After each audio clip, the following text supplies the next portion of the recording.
मेरी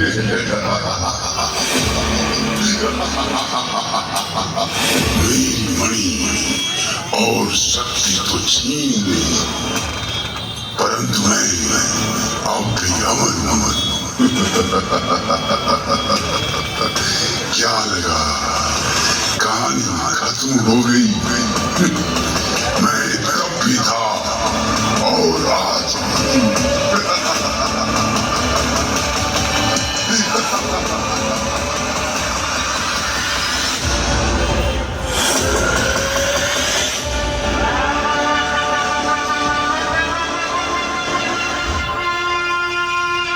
सूर्य अस्त होता है, किंतु इसका अर्थ ये नहीं कि सूर्य उदय नहीं होगा। हर दिन सूर्यास्त के बाद अगली सुबह सूर्य उदय के साथ नया सवेरा और नई उम्मीद लेकर आता है। और जिस पर स्वयं छठी मैया की कृपा होगा, उसकी उम्मीद का सूरज कभी अस्त नहीं होता। और इसी नई उम्मीद के साथ एक बार फिर आया है डीजे इफेक्ट।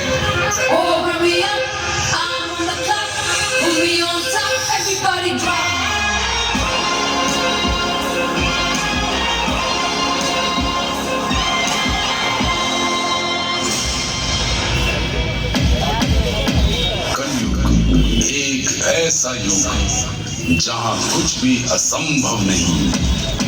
कलयुग में कौन सर्वशक्तिशाली और सर्वशक्तिमान, इसकी कल्पना भी नहीं की जा सकती। चाहे वो देवी, देवता या दानव ही क्यों न हो। कलयुग के एक ऐसी ही काल्पनिक कथा लेकर आए हैं युवा क्लब कोइरीबारी गया।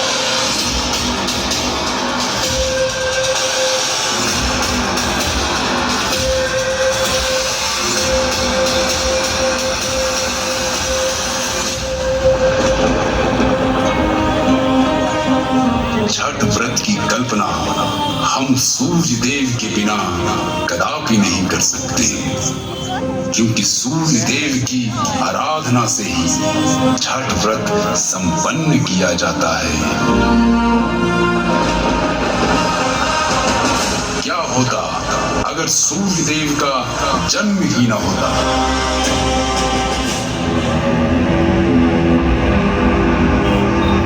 क्या लगा कहानी खत्म हो गई?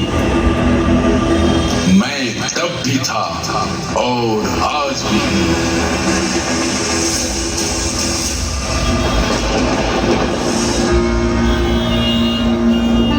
श्री विष्णु पुराण के अनुसार श्री हरि की इच्छा से उनकी नाभि से अत्यंत मोहित एक कमल खिला था। इस मनमोहक कमल में पराग कणों के रूप में श्री ब्रह्मा अवतरित हुए। तत्पश्चात श्री ब्रह्मा के पुत्र मारीची हुए। मारीची से कश्यप ऋषि का जन्म हुआ और महर्षि कश्यप ऋषि का विवाह प्रजापति दक्ष की कन्या दिति और अदिति से हुआ। और देवी अदिति के गर्भ से एक अत्यंत तेजस्वी पुत्र का जन्म हुआ, जिन्हें आदित्य नाम दिया गया, जिन्हें हम सूर्य देव के रूप में पूजते हैं।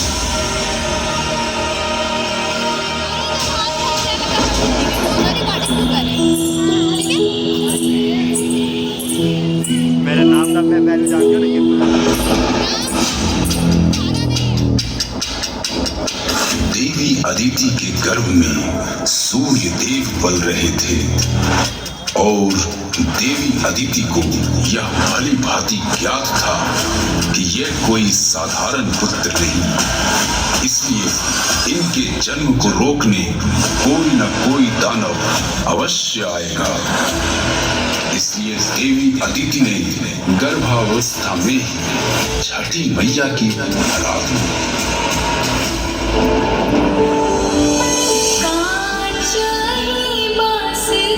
बांगी महकी लचका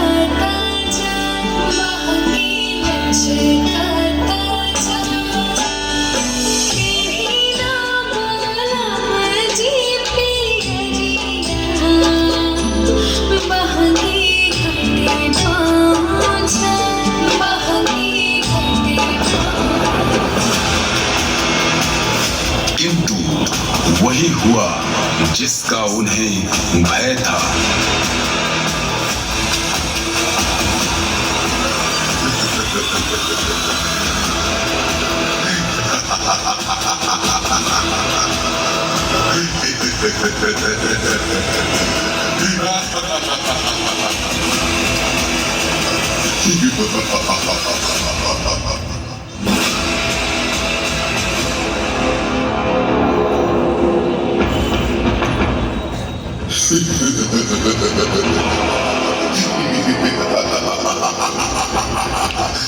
कलयुग में अगर कोई सर्वशक्तिशाली है वो मैं क्योंकि मेरे पास है मेरे माथे पे लगा ये अद्भुत मणि और ये धनुष और स्वयं ब्रह्मा से मिला अमरता का वरदान।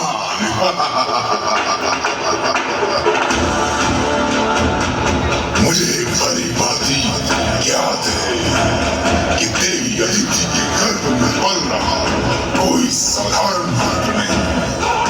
इसमें इतना तेज है कि ये पूरे ब्रह्मांड को प्रकाश में कर सर्वशक्तिशाली कहलाएगा। और जो इतने शक्तिशाली और तेजस्वी पुत्र को जन्म देगी वो देवी अदिति भी उससे कहीं अधिक शक्तिशाली है। इसलिए मैं अपनी मणि और धनुष की शक्ति से देवी अदिति को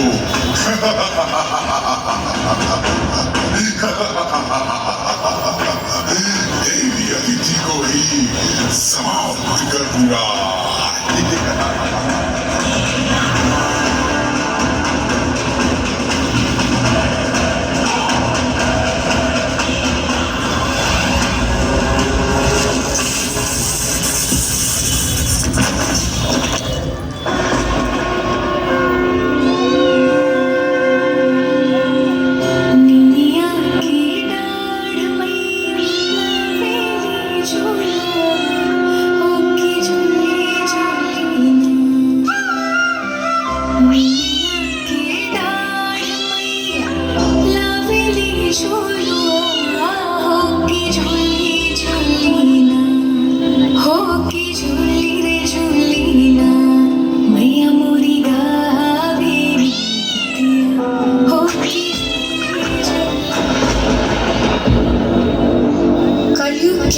इस दानव ने आज जो पाप किया है उसका दंड तो उसे मिलना ही है। इसलिए मैं अपनी अपार शक्तियों का प्रयोग कर तुमसे तुम्हारी मणि और शक्ति दोनों छीन रही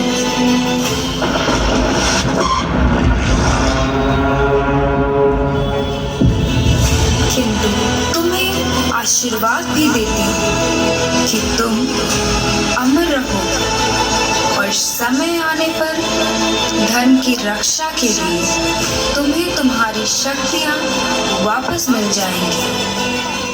तथास्तु। तत्पश्चात देवी अदिति के गर्भ से प्रचंड तेज प्रज्वलित हुआ और इस प्रकार सूर्य देव का जन्म हुआ जो पूरे ब्रह्मांड अपने तेज से प्रकाश में कर सर्वशक्तिशाली होने का परिचय दिया।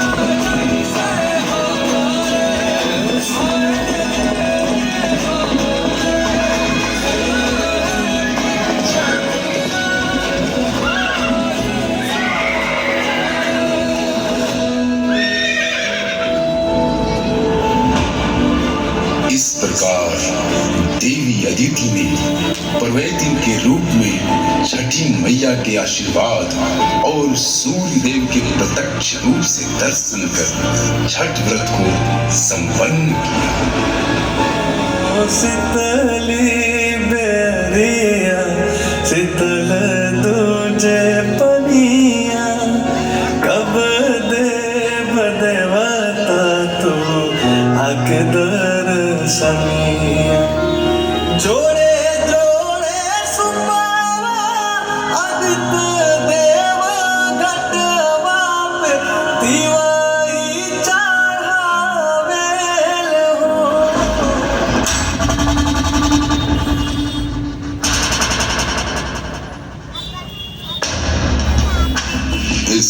कथा से ज्ञात होता है कि सूर्यदेव जो अपने तेज, प्रकाश और अपनी शक्ति के कारण सर्वशक्तिशाली हैं,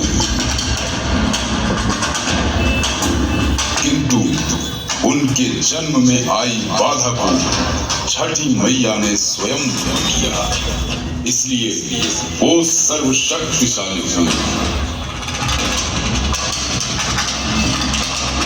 ब्रह्मांड का सबसे शक्तिशाली योद्धा एक माँ होती है, और देवी अदिति ने तो सूर्य के तेज को जन्म दिया है, तो सर्वशक्तिमान तो माँ हुई ना।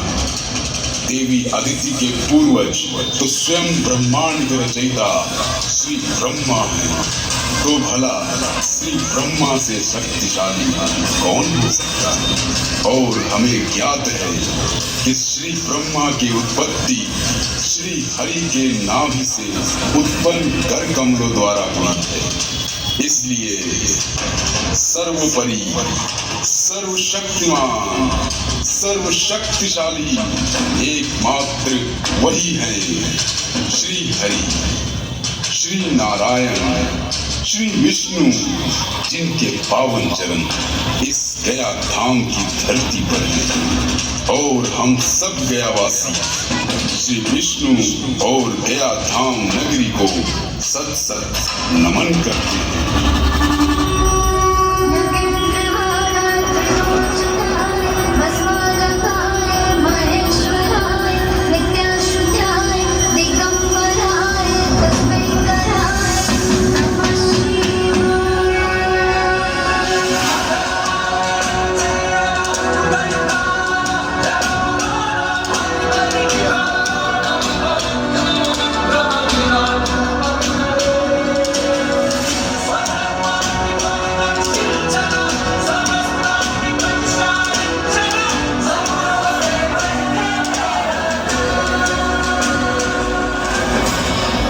जब कलयुग में अधर्म चरम सीमा पर होगा, ब्रह्मांड में चारों ओर ईर्ष्या, क्रोध, लालच का प्रकोप होगा, जब वायु में विष होगा और गंगा निर्जल, तब श्री विष्णु अपने 10वें अवतार के रूप में धरती पर अवतरित होंगे और वही सर्वशक्तिशाली होंगे और वही सर्वशक्तिमान जिन्हें हम कल की अवतार कहेंगे।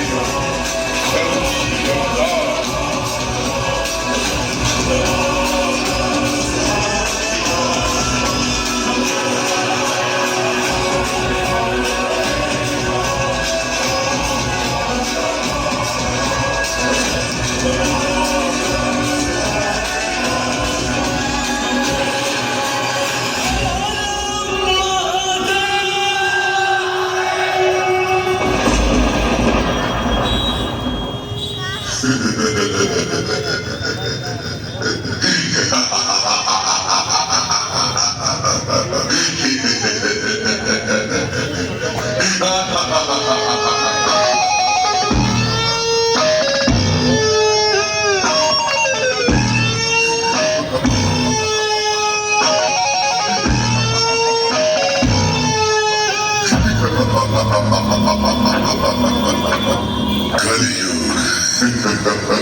कलयुग मेरा होगा। यहाँ कोई मणि, कोई अमरता का वरदान, कोई सूर्य का तेज और ना ही कोई छठ व्रत।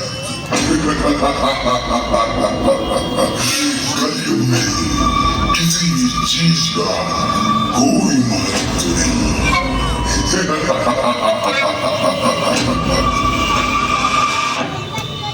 कलयुग आ चुका है और कभी भी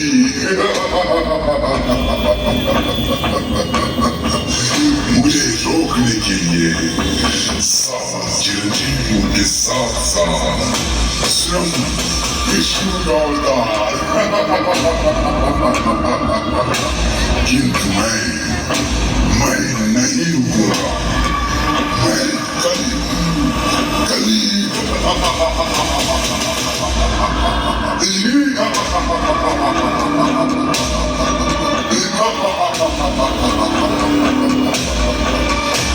और मैं कलियों के सर्वशक्तिशाली इन कलियों में सिर्फ और सिर्फ कली।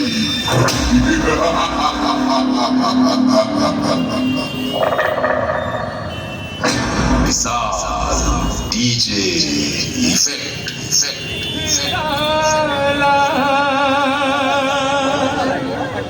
लिखने वाले ने लिख डाला, मिटा न कोई पाया।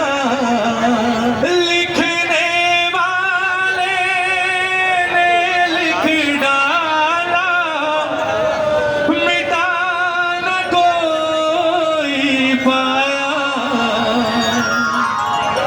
बिगड़ी बनाने